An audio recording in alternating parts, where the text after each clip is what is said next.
much. Thank you. Thank you. Wow, thank you very much. Good morning. Roger, I think I'm going to let you travel with me everywhere to do that introduction. My mother would be so proud.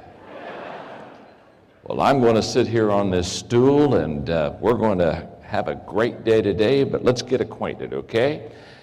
I'm going to sit here, and I'm going to tell you my name, and I'm going to ask you what your name is. My name is John. What's your name? We'll try it again. My name is John. What's your name? That's pretty good. That's pretty good. We're going to now, that's no more test. One more time. My name is John. What's your name? Nice to meet you. Nice to meet you. I want you to look at your neighbor and say to them, you're going to learn something today. Would you tell them that, huh?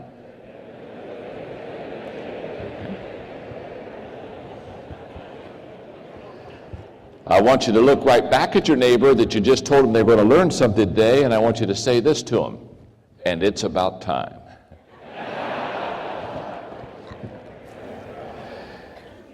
Let's just take a moment to get acquainted. I live in Atlanta, Georgia. I'm doing about 9 different countries throughout Asia, spending a little time in them, and it's so good to be here in Malaysia. In fact, I'm curious, how many of you are from the city of KL right here? Would you raise your hand? Okay, majority. How many of you are not from KL, but you're from Malaysia? Would you raise your hand? Okay, welcome, good. How many of you are not from Malaysia? You're from another country. Would you raise your hand? Oh, that's wonderful. There's a lot of, give them a hand. I don't know, would there be some from Singapore?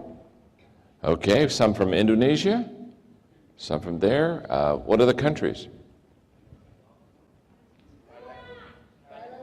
Thailand? Any from Thailand? Huh? Okay, good. In fact, tomorrow I'm leaving tomorrow morning. I'm going to go spend some time with the Prime Minister of Thailand tomorrow. Any other countries? Hong Kong. Okay. Where's Hong Kong? I know where I know where Hong Kong is. Who's from Hong Kong? I should. Okay, good. Okay, good. Well, it's good to be here with you today. My wife Margaret and I have been married for 36 years. We have 2 children. They're both married. We have 4 grandchildren. And that 4 grandchildren, we have Madeline is the oldest. She'll be 5 in September. Then Hannah will be 5 in January. And then we have baby John. He was named after me, and he gets all the inheritance. And then we have little Ella. We got 4 before we had our first grandchild, my wife Margaret looked at me and she said, John, she said, what are the grandchildren going to call us? Because in the States, we usually the grandparents kind of pick names for the grandchildren to call them. And she said, I would like the grandchildren to call me Mimi. And I said, okay. I said, I like that. But she said, I don't want them to call you Pee-Pee. And I agreed with that too. So they call me Papa John. Papa John is a big pizza company in the United States, so when they think of me, they come over and we give them pizza all the time too.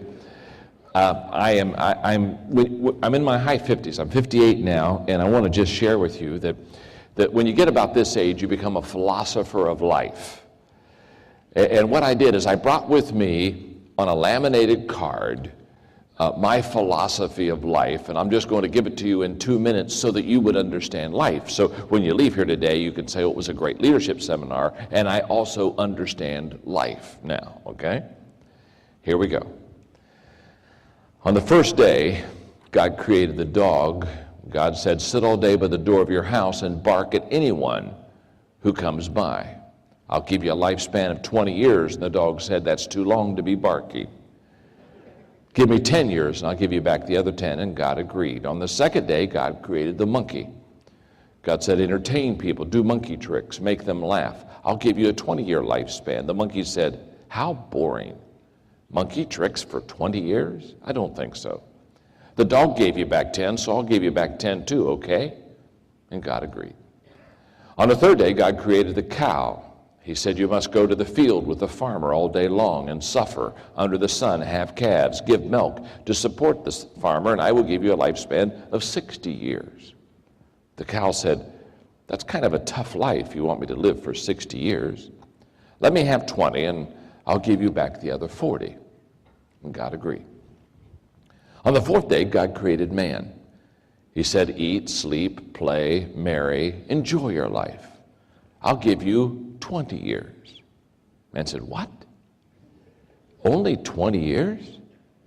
I'll tell you what, I'll take my 20, add the 40 the cow gave you back, the 10 the monkey gave you back, the 10 the dog gave you back. That makes 80, okay? Okay, God said, you've got a deal. So that is why in the first 20 years of our lives, we eat, sleep, play, and enjoy ourselves.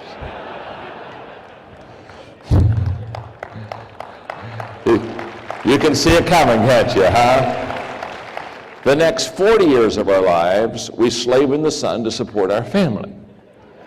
The next 10 years, we do monkey tricks to entertain the grandchildren. And the last 10 years, we sit on the front porch and bark at everybody that goes by.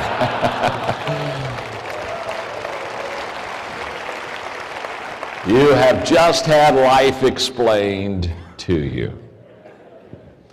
If I could walk off of this stage and you and I could have a personal conversation, which I would dearly love, and if I were to ask every one of you today, if you want to be successful, I would almost guarantee you that every one of you would raise your hand. In fact, that's why you're here. You want to be better at your business. You want to be better in your family. You want to be better in your community. You want to be successful. In fact, let me ask the question from the stage. How many of you want to be more successful than you are right now? Would you raise your hand? Okay, good. That's 100%. But you say, when I ask you if you wanted to be successful, everybody raised their hand.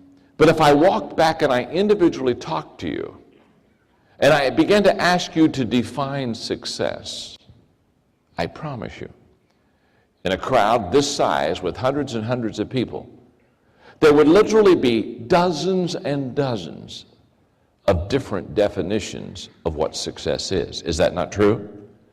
In fact, you're seated beside somebody, and I almost would guarantee you, you would have a little bit different definition of what success is than what the person is right beside you. So I would like to open my time together with you to take just a few minutes to define what I think success is. I've spent a lot of time with successful people, and I've studied the subject for over 30 years. I've written on it. In fact, I wrote a book called Your Roadmap for Success. It's a book that basically helps a person, if they want to be successful, have a roadmap, a way to get there. Because success, too often, by many, is thought to be unattainable. It's almost like there's a tremendous gap between where we are and where we want to be, and we seemingly can never close that gap. But I think today, as I teach you about leadership and relationships and those things, I think you're going to very quickly realize that every one of you in this auditorium can be successful. So I want you to look at your neighbor before I share with you what I think success is, and I want you to say to them, you can be a success. Go ahead and tell them. Okay? In fact, look back at them and say to them, and it's about time.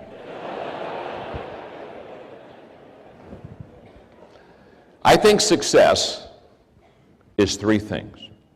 Are you ready to write? I think success, first of all, is knowing my purpose in life. As I have been with and as I have studied successful people, here is what I have discovered. Successful people know what they're to accomplish. It's almost for some like a mission.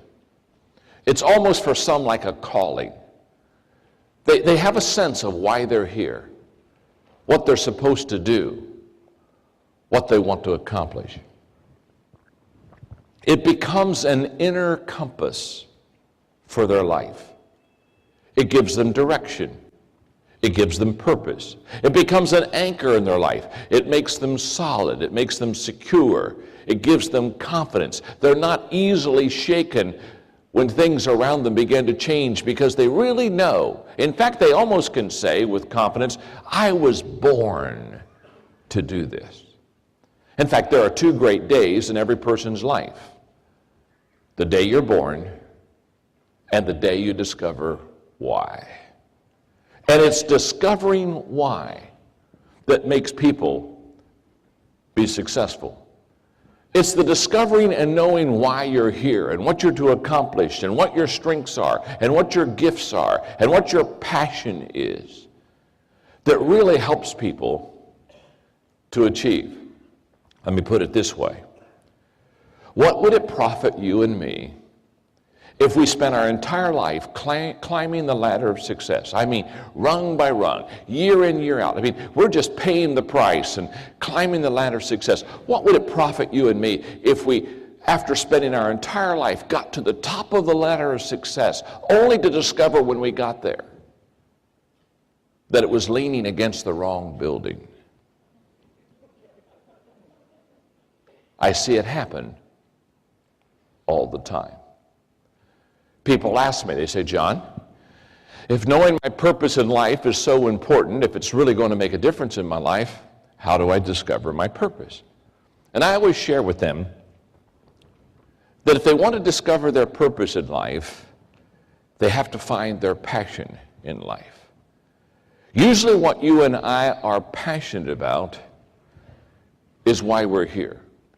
Now, I say usually because I have seen exceptions, but most of the time, if you can do two things, you will begin to find your purpose in life. If you can discover your passion, what you really care about, what you dream about, what you live for, and if you can find your strength zone, what you're good at. Usually, we are designed, we're created to be passionate about what we're good at.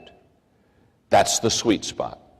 Later on today, I'm going to do a lecture that will help us a little bit more in that area, so I don't need to spend a lot of time there right now, except to say to you that when I find successful people, they know their purpose in life. They know what they're doing, and they know they were created to do it.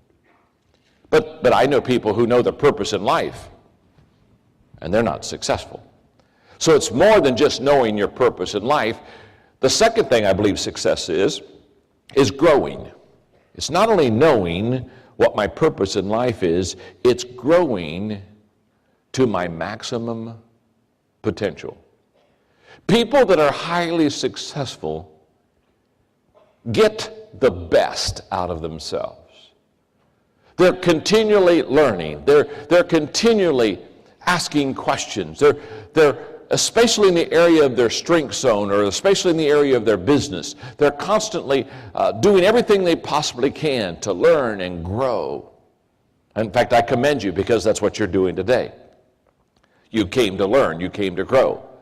I promise you by 4:30, 4:45 today, you'll have a workbook filled with notes.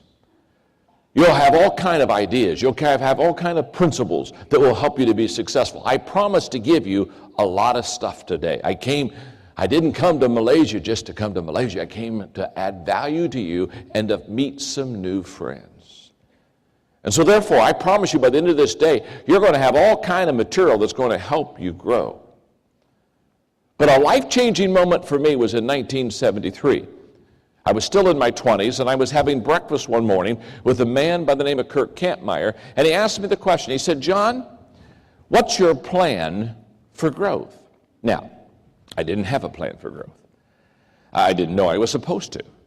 Nobody ever said, John, you need to have a plan for growth. But I was kind of embarrassed because I didn't have one, and I didn't want to tell him I didn't have one, so I began to tell him how hard I worked. And I began to talk to him about my daily schedule, and I just kind of talked to him about all the things I did every day. And I was kind of like a plane circling a field. I was just going around and around and around, trying to come in for a landing. And finally, I ran out of breath and gas, and I landed that plane. And as soon as I stopped talking, he looked at me and he smiled, and he said, you don't have a plan for growth, do you?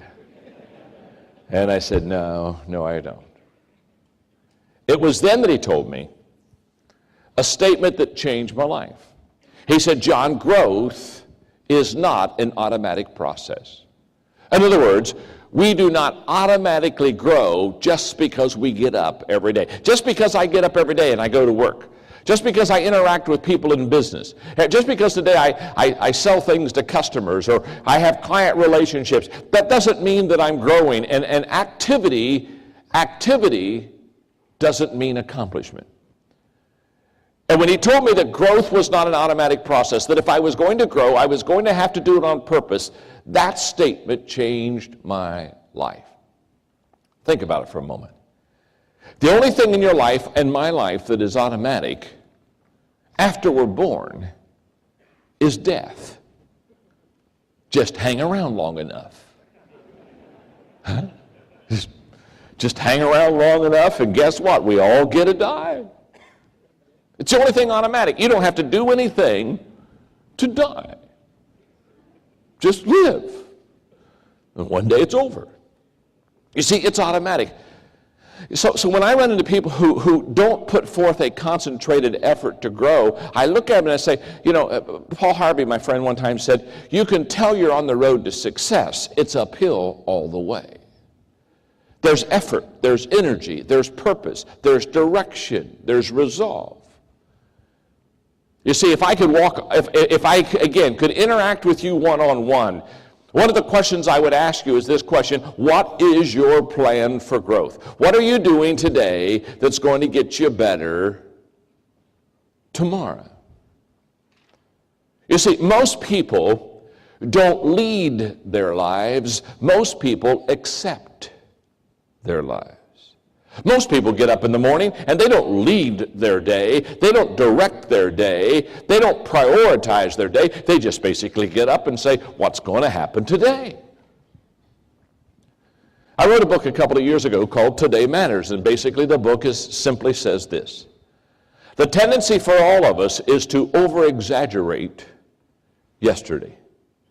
The tendency for all of us is to look at yesterday and think that it was better than it was. In the States, we have an expression. You probably don't have it. Maybe in Malaysia, I don't know. In fact, I'll ask you. You can tell me. Back in the States, when people talk about the past, they have a phrase. They call it, they talk about the good old days. Do you have that? How many of you have heard, is that expression? Do they talk about that in Malaysia, about the good old days? Well, back in the good old days. Well, back in, when I was young in the good old days. Can I tell you something? The good old days weren't that good. Our tendency is, the farther we get away from them, the better they look. We over-exaggerate yesterday. Now, I have an advantage on that, and that is I'm 58. And when you get my age, you don't over-exaggerate yesterday because you forget it. The other day, Margaret and I were driving in the car, and she said, John, we're forgetting a lot of things. I said, you're right. We really are, babe. I said, what are we going to do about it? Well, she said, I have a plan. I said, what's your plan? She said, you remember who we are, and I'll remember where we're going. And it's helping. And when I talk about over-exaggerating yesterday, I'm not only talking about over-exaggerating the good side, I'm talking about over-exaggerating the bad side. We just over-exaggerate yesterday. We look back at things that happened yesterday, the bad things. Again, this is an expression in the States. This may not be in Malaysia. But when we look in the past and something that just really was a bad time for us, the phrase we use in the States is we look at that past, we think about that experience, and we say, I'll never do that again. We over-exaggerate yesterday. I would suggest that you have a sign in your office like a sign that I have in my office in the States. It's a very simple sign. It helps me keep perspective. The sign reads, yesterday ended last night. Get over it. Get over it. Yesterday ended last night. Now here's what I've discovered. We not only over-exaggerate yesterday, we overestimate tomorrow. We look at tomorrow and think it's going to be bigger and better, or that we're going to be able to do more things than we do today. That's why we put off things until tomorrow. Now, maybe that's something we just do in the States. Maybe they don't do it. But one of the big problems in the States is people procrastinate. That doesn't happen here, does it? I didn't think that was, hello, they do that. You run from them, huh? You run from it. You just say it's not going to happen. Let me do it if you don't mind. Okay. But procrastination in the States, we just put off, and we just put off. We say, well, I'll do that tomorrow. I'll do that next week. If we had to do everything tomorrow, we put off till tomorrow, we'd be in trouble. We over-exaggerate yesterday. We overestimate tomorrow. Hang on. And we underestimate today. We underestimate what we can accomplish today. You see, we think that success is an event. We think that success is a time and a place and a destination. In fact, I know a lot of people who have what I call destination disease. They think, well, if I could just get that job, or if I could have that corner office, or if I could just make that much money, or if I could just know that person, or if I could just move to that place. And they're always chasing success, thinking that it's somewhere, at some place, at some time, and they think that success is an event. It's not an event at all. It never has been. It never will be. People come to my events. Many of you perhaps came today and you said, oh my goodness, I can hardly wait. We're going to have a leadership development day with John Maxwell, and I am going to learn to lead, and I'm going to fill up my workbook, and I'm going to go back to that bookstore somewhere, and I'm going to get me some books, and I'm going to get me some CDs, and I'm going to walk out of here, and I are a leader. No, not really. You're just a person who has less money at the end of the day than you had at the beginning.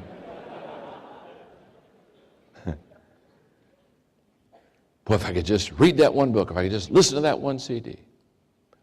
By the way, let me say something. When you get the resources, whether they're CDs or my books or whatever they are, here's a thought. That's just a suggestion. If you get the book Winning with People, here's a thought. Read it. As an author, I never ask people if they read my book. I just ask them if they have it.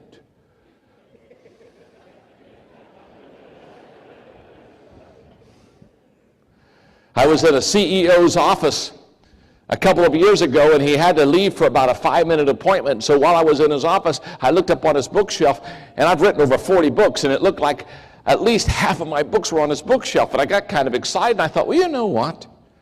He's out of the office for 5 minutes. I think I'll pull a few of the books off the bookshelf, and I'll get my pen out, and I'll just sign them to him. I thought that'd be a nice thing to do. So I pulled the first book off the bookshelf, and I opened it, and when I opened it, I thought, I don't think this has ever been read. And sure enough, it hadn't been read. So I got in the front, and I put his name there. I put these words, please read me. And I closed it up and put it on the bookshelf, and I got the second book off, and I thought, I don't think he's read this one either. So I put it again, signed to say, please read me. And I pulled off the third one, and it hadn't been read.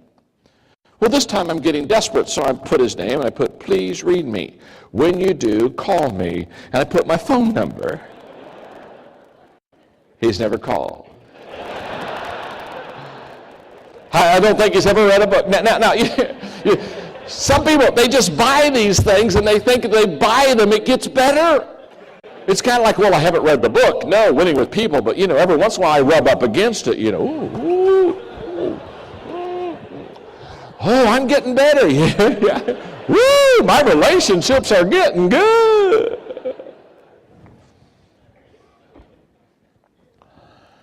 No. You see, you've got to put forth effort to grow. In fact, here's a statement for you. It's what you learn after you know it all that counts. It's what you learn after you know it all that counts. And I commend you for coming today, but if you think that today's going to make you a success or today's going to make you a leader, you're going to be sadly disappointed. I'm not that good and you're not that good. Success is not in a moment or a time or a destination or an event. In fact, here's the statement for you. Are you ready?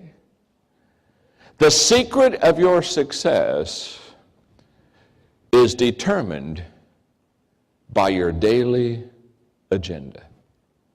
The secret of my success is determined by my daily agenda. In other words, what I do every day is either making me better or making me worse. It's either helping or it's hurting. The secret of my success is what I do every day. It's not a mystery. People so many times think success is intangible, and how will I know when I get it, and what is it? It's very simple. Let me explain it to you. By the way, I'm a communicator, not an educator. I have an education. I have 3 degrees, graduate degrees, so I have an education, but I'm not an educator. I'm a communicator. An educator takes something simple and makes it complicated. They can't help themselves. I speak at the great universities across America. I speak at Leadership at West Point, the great academy in America. I speak at Notre Dame University, George Washington University. I speak at the universities, and I speak to educators all the time. But I'm not an educator. I have an education, but I'm not an educator, because educators take something simple and make it complicated. If you're not confused, they're not happy.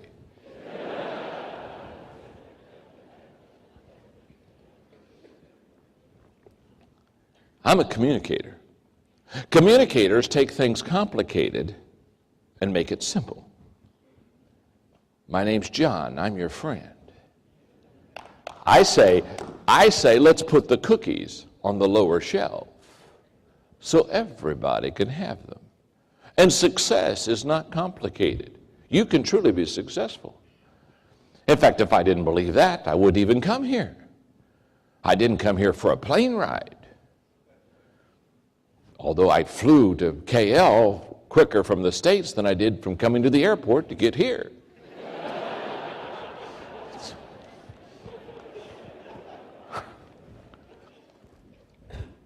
And I'm saying to you, the secret of your success is determined by your daily agenda. What you do every day. Let me explain it this way, okay? Here, it's just us. Let's talk, okay? Let's just talk. You see, if I went home with you, tomorrow, if I went home with you and I just hung around with you, I just spent the day with you, I don't have to say anything. In fact, I'll just be quiet. If I could just be with you from, 8 o'clock in the morning till 6 o'clock tomorrow night, 10 hours. If you and I went to dinner at a restaurant about 6:30, 7 o'clock tomorrow night, and you leaned across the restaurant table and asked me, John, do you think I have potential of being successful? If I just spent one day with you with about 85% accuracy, I could tell you what your odds of success are. Now, it's not because I'm brilliant. It's because the secret of your success is determined in your daily agenda. In other words, all I have to do is spend one day with you and watch you. And watching you will tell me everything I need to know about whether you're doing the right things or the wrong things. For example, if I spend a day with you tomorrow, I can tell by the end of the day if you have a good attitude. If you have a good attitude about yourself, if you have a good attitude about others, if you have a good attitude about your work, if you have a good attitude about what you think your mission in life is, if you have a good attitude about your family, I can in a day, in fact, it doesn't take me 10 hours to find out if you have a good attitude. I can usually discover that in 15 minutes. Because an attitude is an outward expression of an inward feeling. You can see an attitude without anybody even saying anything. Haven't you just watched some people and said, oh my goodness, oh. Have you ever been on an elevator? Somebody got an elevator and you just looked at them and you go, whoa, it's going to rain. And you kind of get over in the corner and you just look at them and say, well, I'm glad I'm not going home with them. Today, later on, I'll talk to you about your attitude. I call it the difference maker. All things being equal, your attitude will make the difference. And if I spend a day with you, I'm going to find out what kind of an attitude you have. If I spend the day with you, I'm going to find out how well you prioritize your life. I'm going to find out if you get up and wait for life to happen to you, or if you get up and you already have a plan. You've already got your priorities set up. You know how to get your highest return. You know when you do certain things, it's going to bring a higher return than others. I'm going to find out if you're directed and if you can prioritize your life. I'm going to find out in the matter of a day how well you do with relationships. And I'm going to find out in a matter of a day if you do the things that bring you high return by staying in your strength zone, or if you spend time in your weak zone. You see, the secret of your success and my success is determined our daily agenda. Hang on with me now, watch this one. We spend our day either preparing or repairing. We spend our day either preparing in such a way that tomorrow is going to get a lot better, or we spend our day repairing, trying to fix today what we did wrong yesterday. And many people spend most of their day not preparing, but repairing, trying to fix yesterday because they didn't do yesterday right.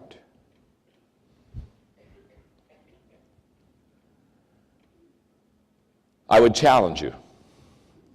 I would challenge every one of you today. In fact, probably if I could deposit one thing into your life that would really help you to be a success, I would challenge you to every day have a plan for your growth.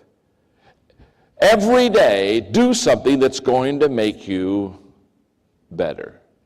Every day, understand that success is not an accident. And if you're doing the right things, it's going to ensure that tomorrow will get better, just as if you're doing the wrong things, it's going to ensure that tomorrow will be worse. I would encourage every one of you to get a personal growth plan for their life.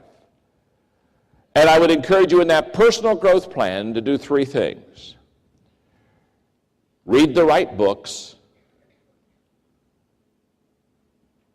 Spend time with the right people. And do the right things.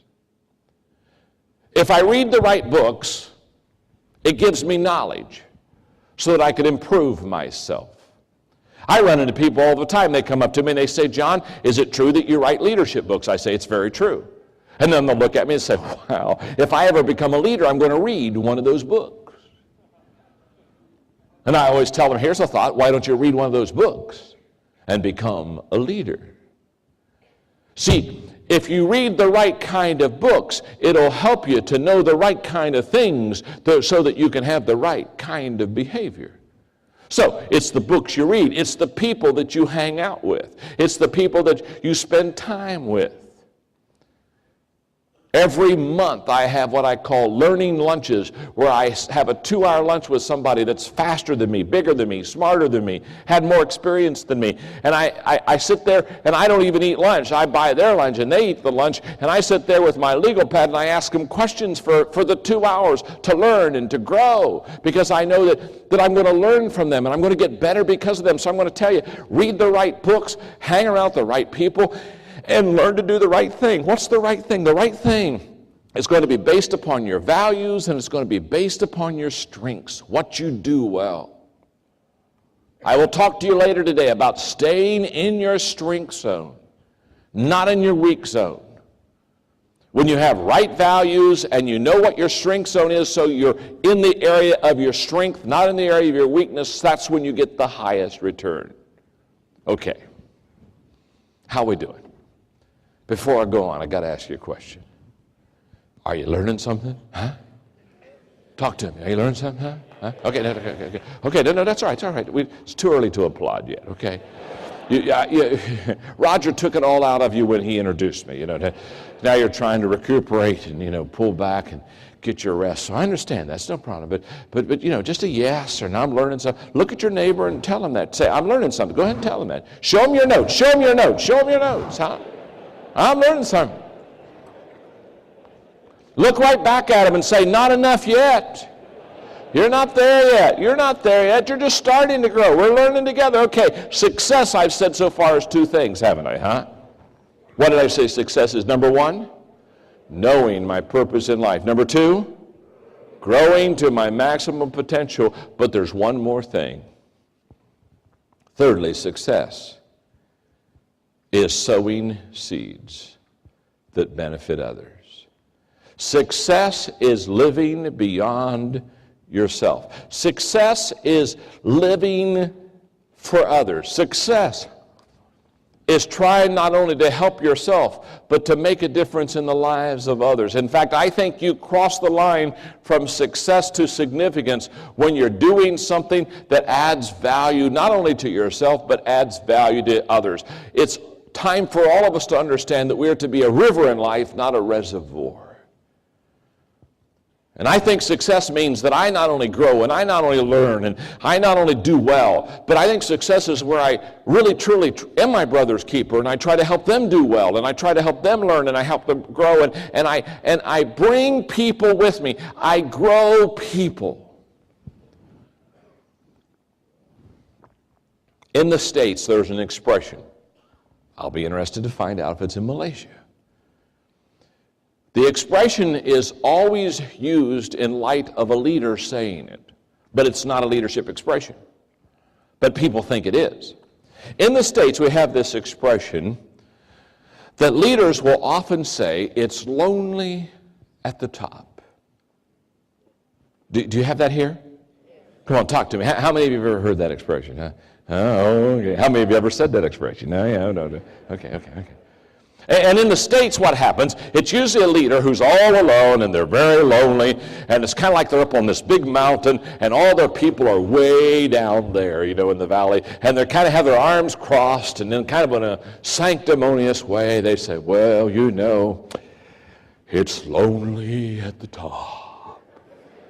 Oh, it's lonely up here. It's lonely at the top. If you're at the top, you're a lonely person.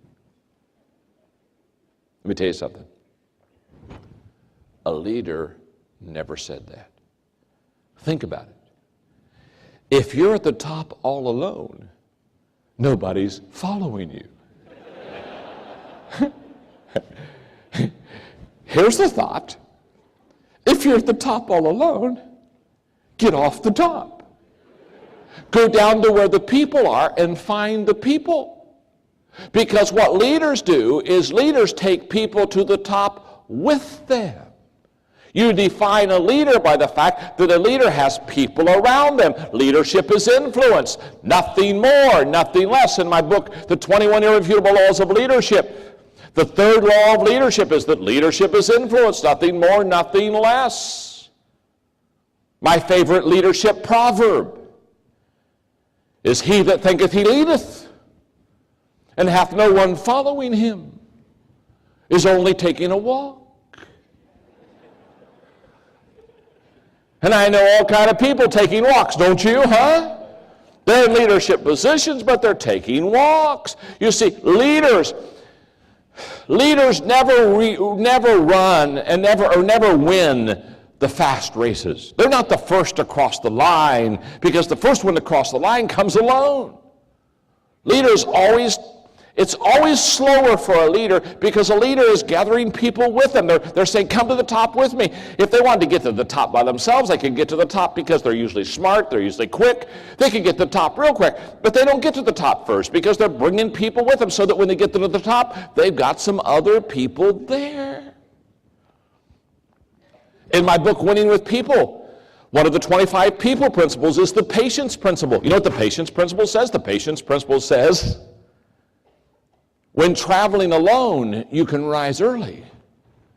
But when traveling with others, you must wait on them. Leaders understand that. Leaders give up a little bit of their personal speed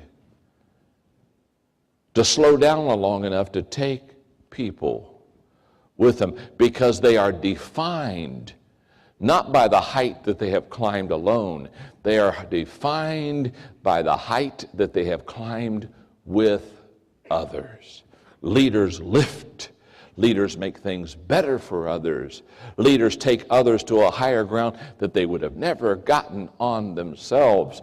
And so therefore, when defining success, it is true that successful people know their purpose in life. It is true that successful people grow to their maximum potential. But it's also true successful people sow seeds that benefit others.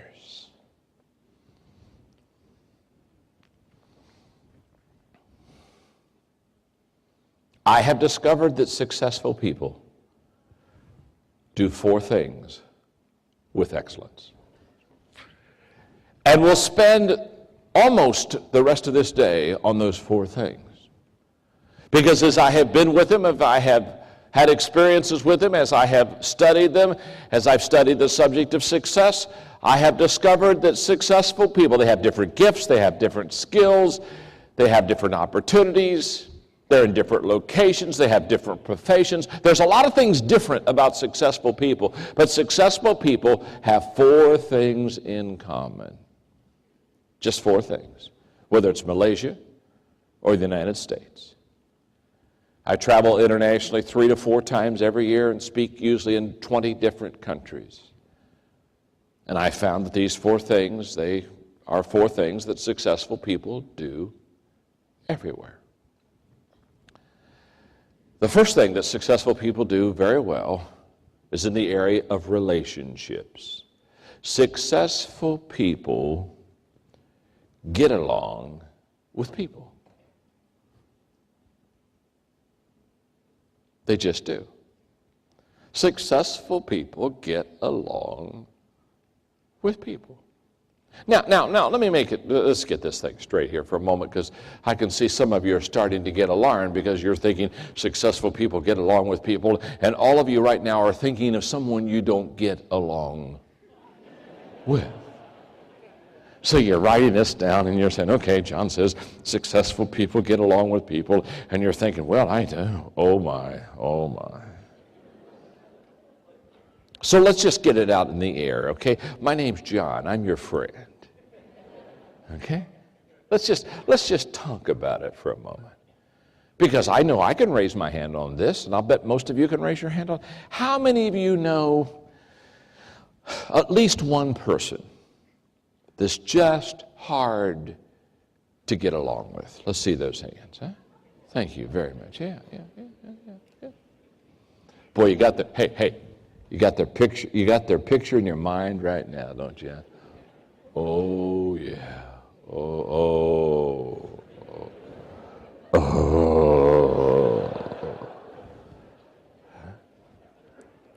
Now, let me ask you another question. See, we're becoming friends. Can you tell? We're talking. We're becoming friends. Let me ask you another question. How many of you are seated beside that person right now?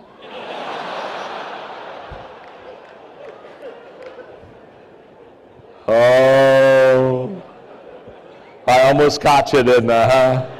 I almost caught you. You see, if you raised your hand on the first question, that's a relationship answer. But boy, if you raised your hand on the second question, that's an IQ issue. You know what I'm saying? Oh, yeah. Okay. So we won't say who that person is, but we all know somebody. Isn't that true? They're just hard to get along with. Let me ask you something else. Have you ever done this? Have you ever been like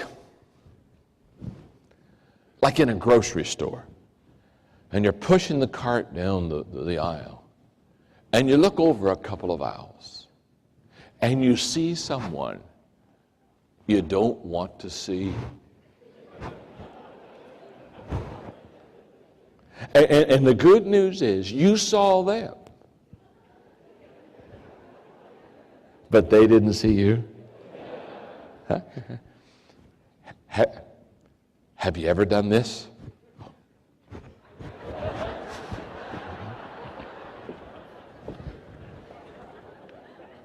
Have you ever hid from somebody at least one time in your life? Come on, talk to me. Yeah. Sure we have. The foundation of leadership is relationships. People won't go along with you if they can't get along with you. They're not going to go along with you if they can't get along with you. You're not going to... If somebody at work says, hey, I'll tell you what, let's take a weekend trip together, and you don't like them, you're not going to say, oh, happy day. No. See, I'm not going to go along with somebody I can't get along with. So here's what I want you to know. People that are successful in life, by and large, get along with people. I'm not saying that you're going to get along with everybody. There's a few people that are almost impossible to get along with. I wrote a book called Winning with People. It has 25 people principles in it. Okay? It's a book that helps you to understand people. The reason many people don't get along with people is because they don't understand them. So I wrote a book, and it's basically a book to help you to understand people. And I give 25 people principles in it. And one of the principles is what I call the Bob principle. The Bob principle says if Bob has a problem with everyone, Bob's the problem. Isn't that true? Aren't there some people that just can't get along with anyone? Now, they may not be Bob, they may be Bobetta. And I wrote a book to help people understand how to handle Bob and how to understand people. In fact, in Fortune magazine in the States, when I wrote the book, whenever I write books, I write 3 books a year, and I write 3 books at a time. And whenever I'm writing a book, I'm always asking myself the question, will there be a market for this? Are there people who really want to learn this subject that I'm teaching? And out of Fortune magazine, right when I was getting ready to have Winning with People, the relationship book, released, they put in Fortune magazine real resumes, people that were asking for jobs or writing for jobs, and they put real resumes in them. And when I read them, I thought, oh my goodness, I can't even imagine people being this bad. And these people were asking for jobs. Here's one. This is a real resume. This isn't a joke. Here's what a person really put on their resume when they were looking for a job. It's best for employers that I not work with people.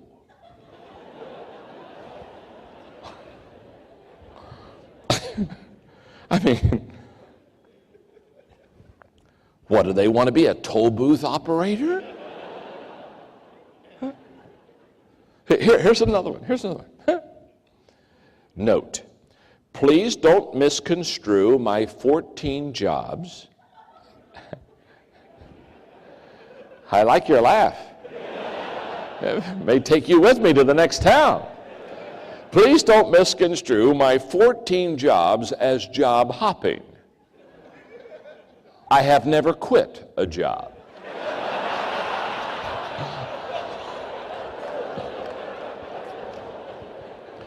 Now, there's somebody to hire, huh? There's somebody to hire. Oh, you've never quit a job? Oh, yeah, come on board. Here's another one. Boy, you're a good crowd, aren't you, huh? I think it was Roger's introduction, don't you? Huh? I mean, Roger just kind of got you all. You're just a good crowd. You're the smartest group I've talked to today. Okay.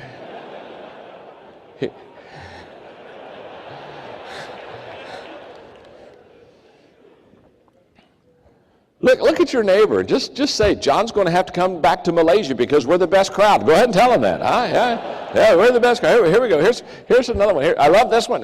These are people wanting jobs. Here's another.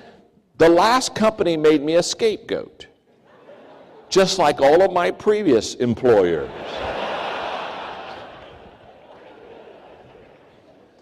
One more. I mean, I got a whole bunch of them up here. I mean, but we haven't got. Here's another one. References.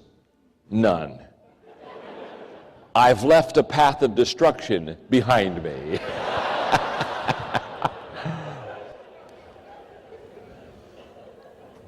Now, when I read those resumes, I thought, there is a real market for my book, Winning with People. So what I'd like to do in the few minutes that I've got here, I'd like to probably between now and the time we break, we'll break about 11 o'clock if that's all right. That's 33 minutes, okay? Are you okay? You're still all right, aren't you, huh?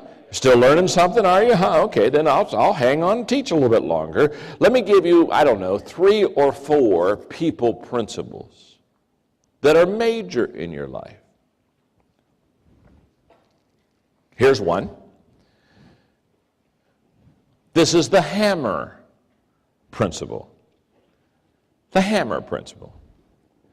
The hammer principle says, never use a hammer to swat a fly off of someone's forehead. Can you understand me? Huh?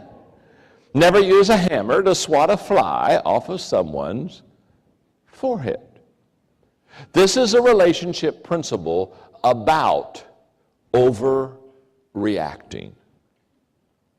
This is a principle that teaches us relationally that when somebody does something wrong to us or something doesn't settle well with us, that we have to be careful not to overreact. Because here's what happens. If you and I in relationships overreact to some kind of a difficulty in exchange with someone else, we will escalate the problem.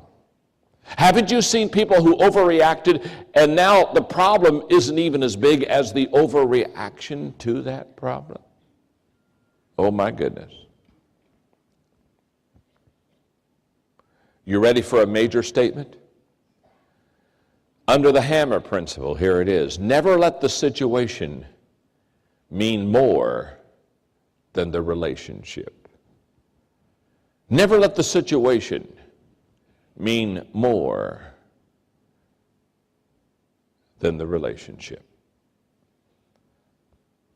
Whenever I'm interacting with you or anyone else and I allow the situation to mean more than the relationship, almost always I will hurt the relationship.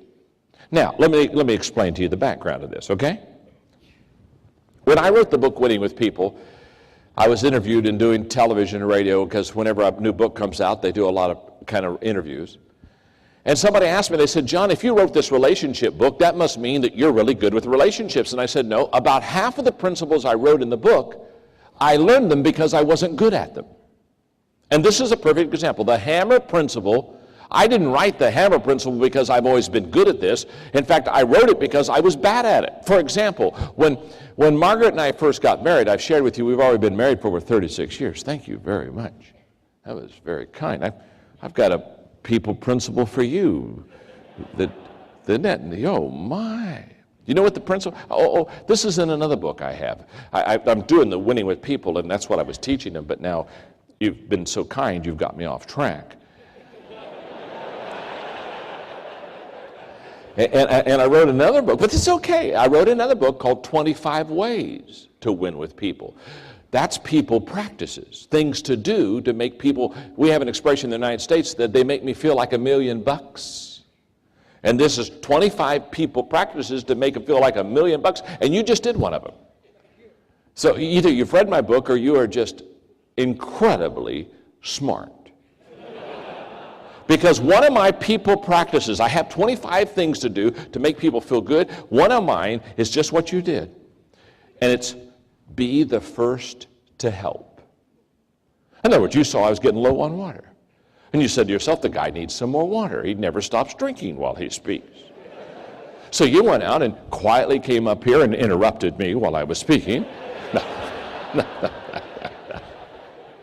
And you brought me water. Now, you're the first to help. Now, can I tell you something about being the first to help? Let's just talk for a moment. The person that's the first to help you always stands out. Is that not true? Because they initiated the good service. And it's always kind of like a surprise because they were the first ones to step up. They were the first one to help you.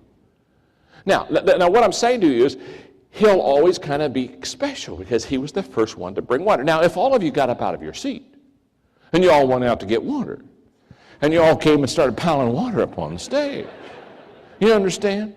It's being the first to help. So see, how you did that. You've helped me illustrate a principle.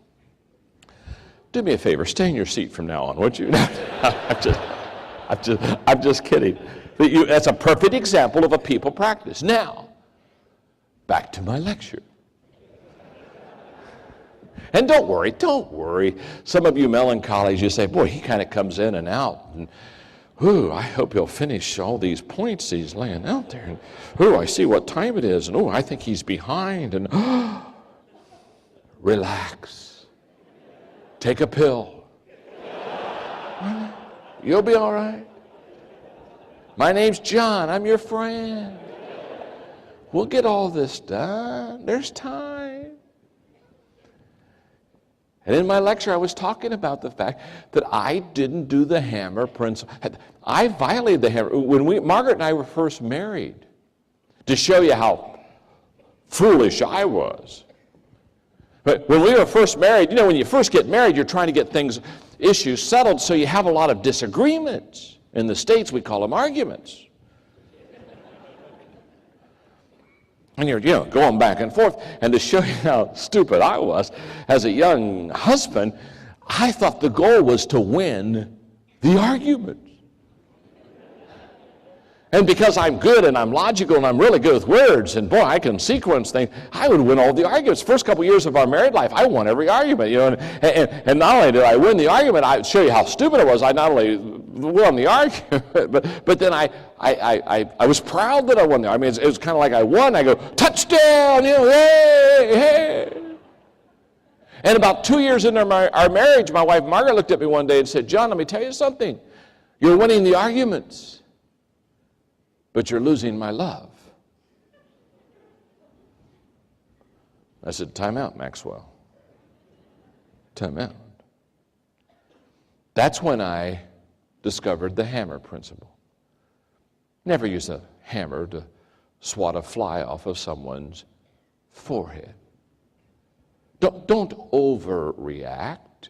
If somebody says something that maybe you didn't care for, just relax a little. Don't push back quite. Don't overreact. You'll escalate the problem. You'll allow the situation to mean more than the relationship.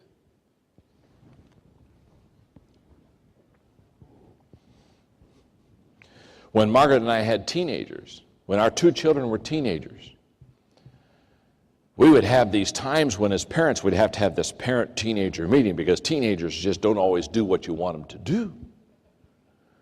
So Margaret and I'd sit on the couch and we'd have Joel and Elizabeth and we'd start talking through these issues. And while we would do that, Margaret and I would sit on the couch and we'd hold hands.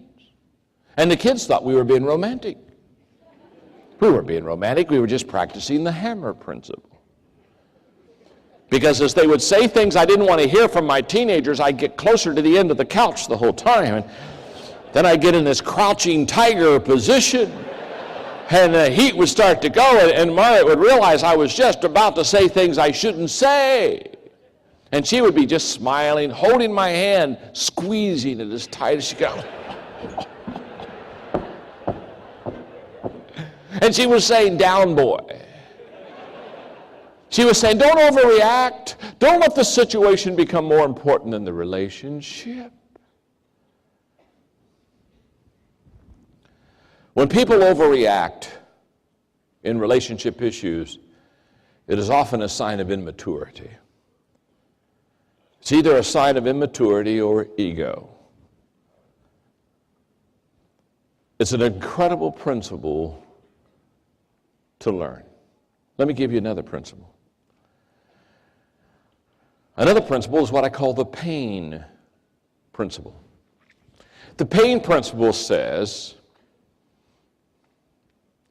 hurting people hurt people and are easily hurt by people. Hurting people hurt people.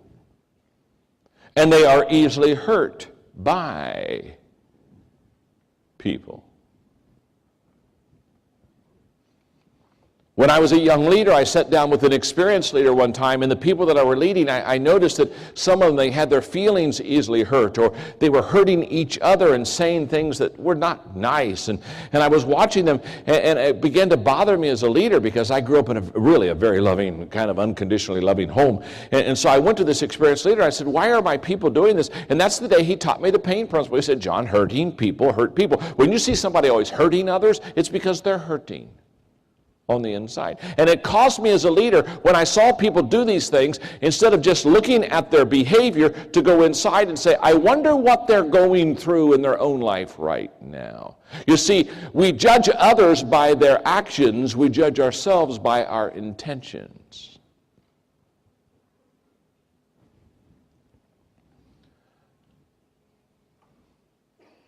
If Roger came up to me and shook my hand, and let's say that Roger didn't realize that I had a splinter in my hand.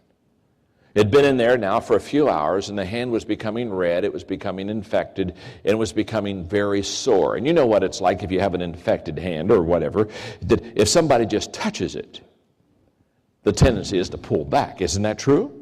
So if Roger comes up, he doesn't know I have and he just gives me a normal handshake, and when he squeezes my splintered hand, my infected hand, I pull back from Roger. Roger looks at me and says, oh my goodness, I'm so sorry. I didn't aim to squeeze your hand. Did I do it too hard? I mean, he's not wanting to hurt me. See, it's not Roger's problem. It's my problem. I have an infected hand. I have a splinter in it. Many people, when they overreact, have a splinter in their soul. And leaders understand and look beyond the behavior to the intention of people, because they see people not as they are. They see their people as they can become. All leaders have that ability. They see beyond their faults and their problems, and they see their potential. Because we've all had a bad day. Is that not true? Have you? Maybe not. But in Malaysia, do you have bad days? How many of you have ever had a bad day? Okay, good. Now, when I have a bad day, I'm always hoping that the people around me who see me on my bad day will overlook it and offer grace and forgiveness. It's called the high road principle. And the high road principle just basically says, don't give people what they deserve. Don't see them as they are. See them as they can become. Let me do one more people principle. And then I'll go to some practices that will help you win with people. Let me just give you one more people principle, and that is, it's the elevator principle. The elevator principle says some people lift you up and some people bring you down. Isn't that true? Some people, they lift you up. Some people have the ability that when they're around you, they just make you feel good about yourself, and they make you feel better. They lift you. Some people just lift you up, and some people, they just bring you down. Now, first of all, let's talk about those people who lift us up. These are people that encourage us. These are people that give us energy. When you see this person come towards you, you just become excited as they approach you, because you know they're going to say something nice, they're going to compliment you, they're going to affirm you, they're going to encourage you, they're on your side, and they know that you're going to lift them up. Let me ask you a question. How many of you have somebody in your life that just is an encouragement to you? They're what I call a people lifter. How many of you have somebody just like that? Oh, isn't it one? And don't yell, oh, isn't it fun? I mean, you just see them come and you say, oh, I feel better already. Oh, yes, I'm getting energy. Because they're givers, they're lifters. When you get on their elevator, no matter what floor you're on, when you push the button, they take you higher than where you were when you got on the elevator. They are lifters. And isn't it also true, there are some people, when you get on their elevator, they only have one button. You're good, aren't you? Mm-hmm. And the button is basement. Isn't this true? Come on now. Yeah. How many of you know somebody like this? Huh? Come on, talk to you. I call them leaners. They're lean on you. And you're having a bad day, and so you're thinking, well, I'll get on their elevator because it couldn't get any worse. Because you're already like in the basement, and you get in their elevator, and you realize they got another button. It says LB. Know what that stands for? Talk to me.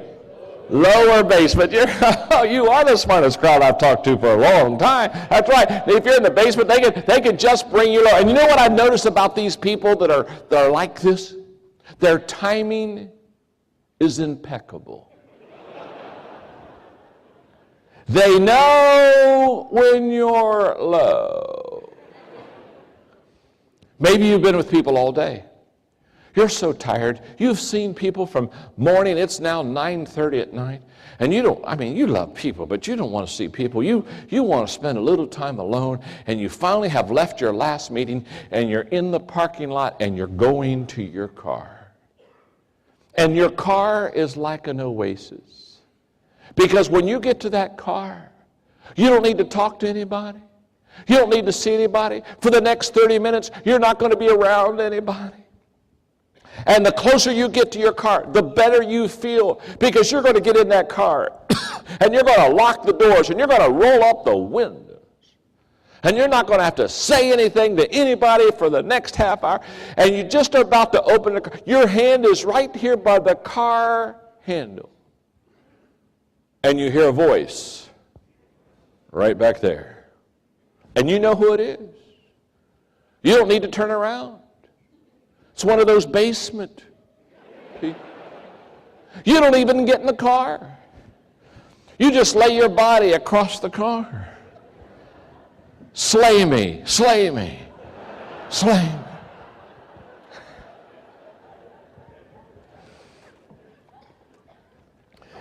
Ella Mae Wilcox said it this way. There's two kinds of people on earth today, just two kinds of people, no more I say, not the good and the bad, for it's well understood that the good are half bad and the bad are half good. No, there's two kinds of people on earth, I mean, the people who lift and the people who lean. Here's the question. As a leader, are you a lifter or are you a leaner? Do people look forward to you coming and approaching them because you're going to add energy to them? Or do you just basically walk around sucking life?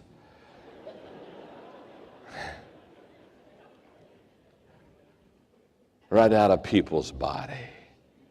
You know what I'm talking about. And it's so difficult. When I run around, when I see people that are not good with people, especially people that are supposed to be in the people business, and they're not any good with people. I want to have them come on. I want to say, come over here, come over here. Sit down beside me. My name's John, and I'm your friend. And I just want you to know, people don't like you. It is so difficult to build a people business if you don't like people. Winning with people. 25 ways to understand other people. And then there was a book I wrote called 25 Ways to Win with People. Those are not people principles. Those are people practices. Let me give you two or three quickly. I already gave you one, didn't I? Be the first to help. Here we go.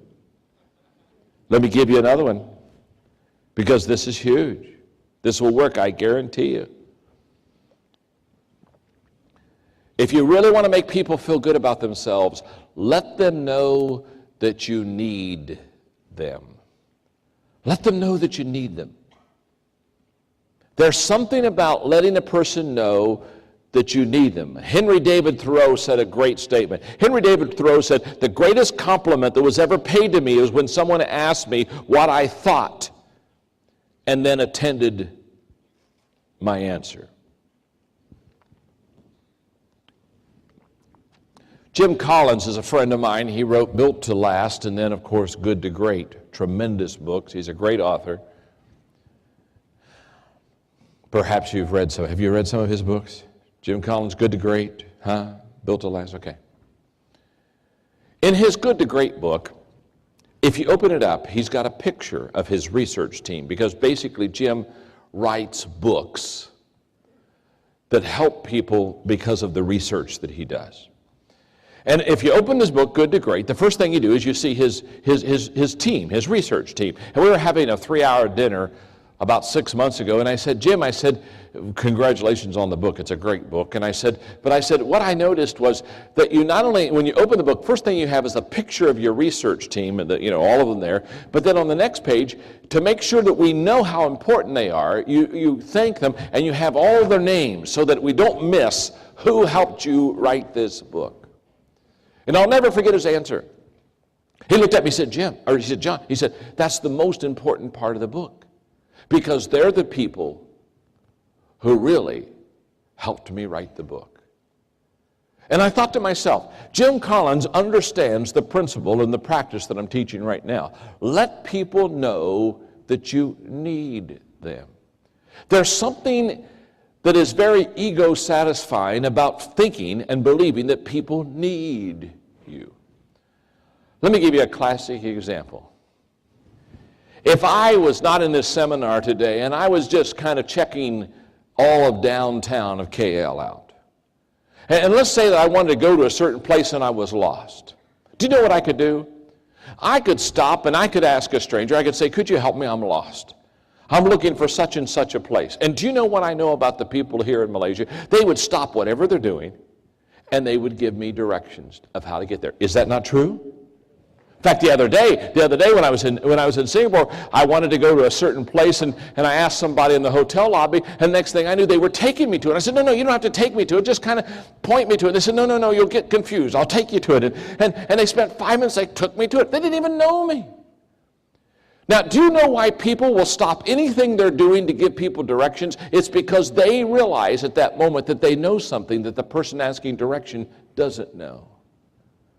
And it's very fulfilling to help people when you know that they need your help. No matter what country, no matter what culture I'm in. If I'm asking for directions, people always will be quick to say, here's the way to do it, and they'll sit down and they'll give me directions. And what I have discovered is this, that if you're going to build a team around you, we'll talk about team building today.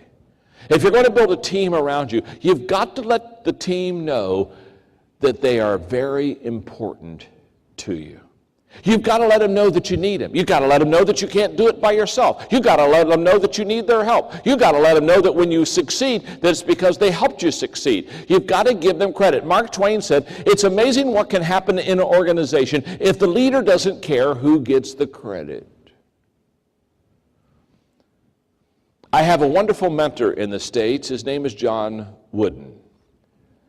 John Wooden is the greatest college men basketball coach ever. He coached UCLA Bruins for many, many years, won 10 national championships, a record that will never be broken. He's now 94. I will get back to the States at the end of July after doing my speaking across the parts of Asia. And in August, I'll stay in San Diego and I'll write for that month another book. And I'll go up and I'll see John Wooden because he's my mentor. 94 years of age, still sharp, still got his mental, just an amazing, amazing person. In basketball, he was the coach that introduced, clear back in the 1970s, that if you go down and you have a play of where one of your teammates throws you a good pass, which allows you to get free to score a basket, it was John Wooden who said, when you're running back down the basketball floor to go to the opposite end, if somebody threw you a good pass that enabled you to score a basket, On the way back, he said, just point to them and nod to them and acknowledge them as the person who helped you score the basket. And when he was teaching this new concept of helping people know how important they are, one of the players said, but coach, what if when we're running down the floor, the player that threw the good pass to me, what if when I acknowledge him, he's not looking? And Coach Wooden said, he'll always be looking.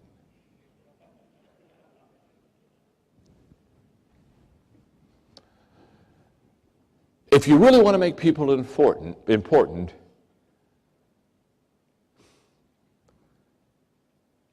make them feel important by letting them know that you need them. Let me give you another people practice. One more.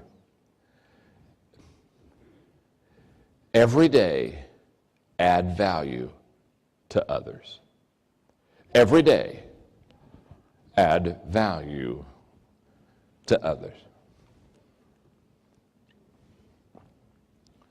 When I awakened this morning here in KL, and my wife and I were having breakfast, I said to her, I said, Margaret, this is going to be a great day for me. And she laughed knowingly because she's heard me say this hundreds of times. She said, yeah, it is, isn't it? And I know why. She said, it's going to be a great day for you because you're going to be able to spend a day with people that hopefully you can add value to. I want you to know, before I ever met you, you've already made my day. In fact, as I watched you come in today, I just kind of said a prayer and I said, dear God, help me because I want to add value to these people because they're already doing well and they want to be successful and they want to build businesses and they want to be better family members and community members. So help me to add value to people. Now let me just say this. You will always be successful in life and you will always be relationally strong with others if it is your heart to every day get up and add value to the people around you. My nephew Troy,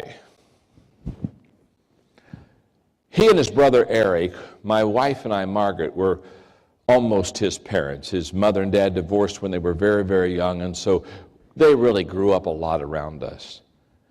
And I helped him get through college, work on a business degree, and when he graduated from Eastern Kentucky University, we were living in San Diego at the time, and so I said, Troy, come on out and live with me, and let me help you get your career started off correctly.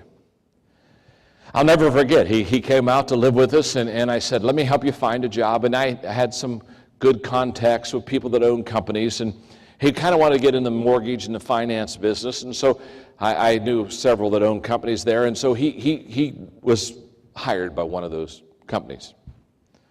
So the night before Troy went to his first day of work, I sat down with him. I said, Troy, are you excited about tomorrow? And he said, oh yeah, Uncle John, I'm really excited about tomorrow. It's my first day at work. And I said, Troy, I want to talk to you for 15 minutes tonight. And I'm going to share with you 3 things.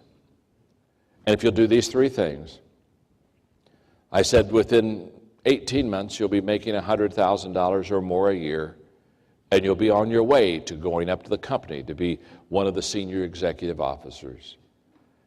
So now Troy's all ears. He says, okay, what is it, Uncle John? What do I need to do? And he's got his paper and he's got his pen out. And I said, Troy, first question I've got to ask you is, what time do you go to work tomorrow? He said, 8 o'clock. 8 o'clock. Starting time's 8 o'clock. I said, not for you. I said, go to work at 7:30. Never say anything to anybody else about it. Just always go to work early and always be in your place. And when everybody comes in, wave to all of them. And never talk about what time you came in or anything else, but you just always, you just go to work early every day. I said, what time are you going to be done tomorrow? He said, well, 5 o'clock. 5 o'clock's the quitting time. I said, not for you. I said, every evening when they all leave, stay an extra 30 minutes. And again, if they're saying, come on, go with us to dinner, say, hey, look, let me tell you what to order for me. You ordered, I got a little bit more work to do. I'll meet you in about 30 minutes. I said, never talk about how late you work. Never talk about her. Never defer all that stuff off of you. But I said, every day you go 30 minutes early and you go stay 30 minutes late. And always answer your phone.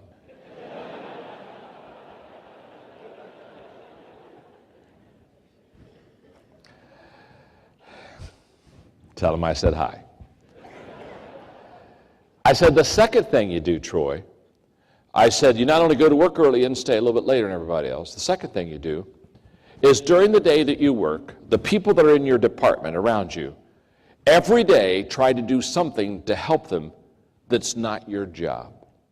Just every day. Look, and for example, if one of the girls has some boxes and she's trying to take it to the storage room, I said, just jump up real quick and grab those boxes. Say, where do you want me to take this to? Take it to the storage room. And they'll say, thank you. That's no problem at all. I said, again, just every day, everybody around you, do something for them that is not your job, that's not expected of you to do for them. I said, thirdly, ask the owner of your company for a 10-minute appointment and tell him it's the only time he'll ask for his time. Go into his office and say, I'm new at the job. I want to thank you for letting me be part of your company, and I want to help you be successful. Here is my home phone number and my cell number. If on the weekends, if you need somebody to do something for you, and nobody's around the offices or anything, and you just need somebody to, maybe you need somebody to run an errand for you. Here's my cell number. Just call me. No matter what I'm doing, I'll stop and I'll come. And I'll do anything I can just to add value to you, because I am joining this company to make you a success. Now I said, Troy, if you do those three things, work a little longer than it's expected, help everyone around you in areas that you don't have to help them, and let your boss know that you're available to him 24/7. I said in 12 to 18 months, you'll be a vice president of this company. You'll make over 100,000. Life is not complicated. Do you realize you just have to do a little bit more than everybody else to get ahead? You need to walk the second mile. There's no traffic jam there.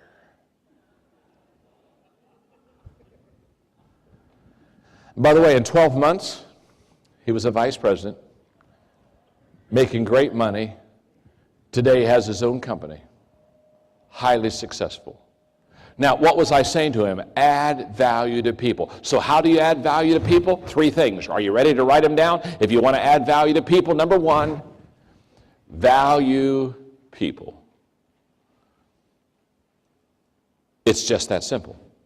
If you want to add value to people, you have to value people. Here's why. If you don't value people, you'll manipulate them. And manipulation is always wrong. Leaders motivate, never manipulate. When I motivate you, I move you for mutual advantage. That's what leaders do. Leaders do move people, but they move people for a win-win mutual advantage. When I manipulate you, I move you for my advantage. That's always wrong. And when people devalue others, they begin to manipulate them. I have a nonprofit company that is training 1 million leaders internationally on all continents.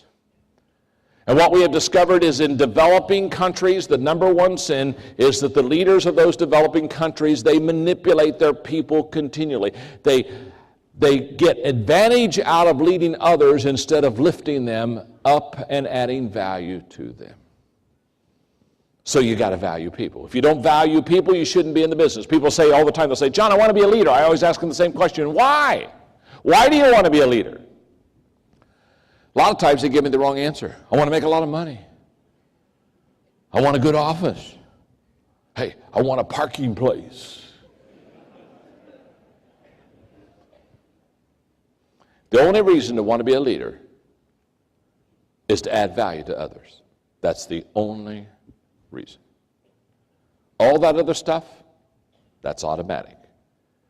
But the purpose is to add value to others. If you want to add value to others, you got to value people. Number two, you got to make yourself more valuable. You have to make yourself more valuable. You have to keep growing. You have to keep learning. Why? Because the only way you can lead people is to be in front. And the only way that you can stay in front is not lead out of power or position, but lead out of knowledge.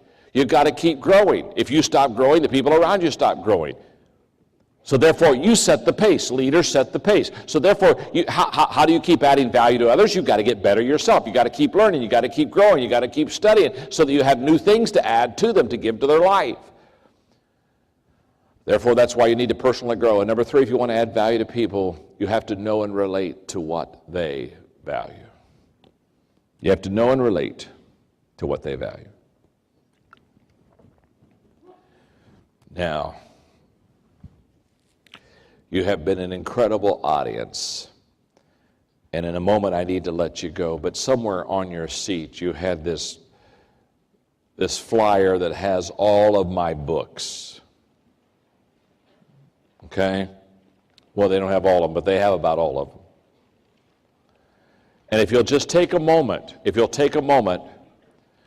give me 3 minutes, I'll help you understand, because it's my understanding is they are selling these in packages. So if you'll all pull it out, so when you go to the book table and you'll wonder which package to get, I'm going to explain it to you now so that you'll be able to go right out there and pick up what can help you and what can add value to others. Package A and Package B are audio cassettes. It's just this simple. The first, Package A, 25 ways to win with people. Those are the people practices. I've talked to you about 3 of them already. Be the first to help. The stuff that I just talked to you about, those are people practices. Excuse me, if you don't mind, I got to get my glasses on. I can't see these things without my glasses. I'm getting blind, deaf and blind both. But I'm having a wonderful time. Okay, here we go. This will help. The second one, the audio cassette, is the essential qualities of a team player. The essential qualities of a team player talks about 17 qualities. This is a picture album of what a team player needs to look like. So if you're getting ready to hire people on teams, you want this, so it's a checklist of what kind of a team player do you want. The next is developing the leader within you. It's the first leadership book I ever wrote, which tells you 10 ways to develop yourself as a leader. And then obviously is the 21 Irrefutable Laws of Leadership, which is the book that I'm most known for. It's 21 ways to understand how to lead people. Package B is winning with people. Those are the people principles. That's the things such as the elevator principle, the hammer principle that I gave you this morning. The next is the 17 laws of teamwork. This is how to develop a team. 17 things you need to do to develop a team. Developing the leaders around you is how to develop people to become leaders around you. And then the last audio cassette is Failing Forward, which is a cassette on how to fail, how to teach people how to fail correctly. Are you with me? Now those are the cassettes. Go down to Package C. Now we're into books. The books, I've already explained this, when the 17 Laws of Teamwork with the workbook is basically how to develop a team. All the major sports teams in America use that book. That's the Bible for developing teams. If you want to develop teams, that's a great one. Winning with people, as I've already explained to you, those are the 25 people principles. Developing the leader around you, that's how to develop people that are around you to become leaders. Developing the leader within you, the 10 basic things you need. The Treasure of a Friend is a book on friendship, and the 17 qualities of a team player. Again, I've talked to you about that. That's a picture of what a team player looks like. And Relationships 101 are basic things on relationships that I have learned that I teach you. In Package D, there's the book Developing the Leaders Around You, which is how to develop leaders. There's the 21 Minutes in a Leader's Day, which is a process of how to become a leader on a daily basis. There's the 21 Laws of Leadership. The next one, Becoming a Person of Influence, is the 10 ways to influence people around you. Developing the leader within you, again, is how to develop yourself, the 10 things. The book Right to Lead talks about character and ethics. The next book, The Qualities of a Leader, these are the 21 qualities. This is the picture of what a leader looks like. This is the picture book of a leader. And then Leadership 101 are the basics on leadership that I teach. Package E, Winning with People, you already know what that is. That's the people principles, 25 ways to win with people. Those are the people practices. Your roadmap for success. When I shared with you a moment ago that success is 3 things: knowing my purpose in life, growing to my maximum potential, and sowing seeds, that's in this book. That's what this book is all about. Failing Forward, again, is a book that teaches you how to fail correctly. Now let me just stop for a moment. The question is not, are you going to fail? The question is, are you going to fail correctly? Is that true? Do we not all fail? How many have failed at least one time today? This book teaches you how to fail correctly. The next book, The Winning Attitude, is a book on how to have an attitude that will allow you to overcome difficult situations. The next book is on success, and then Equipping 101 is basic things I know on how to equip people, and Attitude 101 are basic things I know on attitude. What my understanding is those are available out there. And I'll tell you what I'm going to do. During the break, if you go to whatever book table is out there, that'll be fine, because they have given me a table over here. I hope there's a chair over there by it. Now here's what I want you to do. When you go out and you buy one of those packages, or you buy two of those packages, whatever you want to get, well, if you'll come to me, and out of the package of books that you bought, if you'll pick out two of your favorite books, whatever ones you think would be your favorite, I'll personally sign them to you over there. And during breaks today, all day, during breaks, I'll always sit over there and I'll always sign books. So you just bring them to me and I'll sign them, and I'll get to meet you personally, which is a lot of fun, and I'll enjoy that very much. Now here's the question. Are you learning something today? Huh? Okay, look at your neighbor and say, I'm learning something today. Look right back at your neighbor and say, if you want to learn more, go out there and buy those books. Thank you very much, okay? We'll break until 11:30. You've got 25 minutes. Go get some refreshments. You get the books. I will be over at that table with my pen.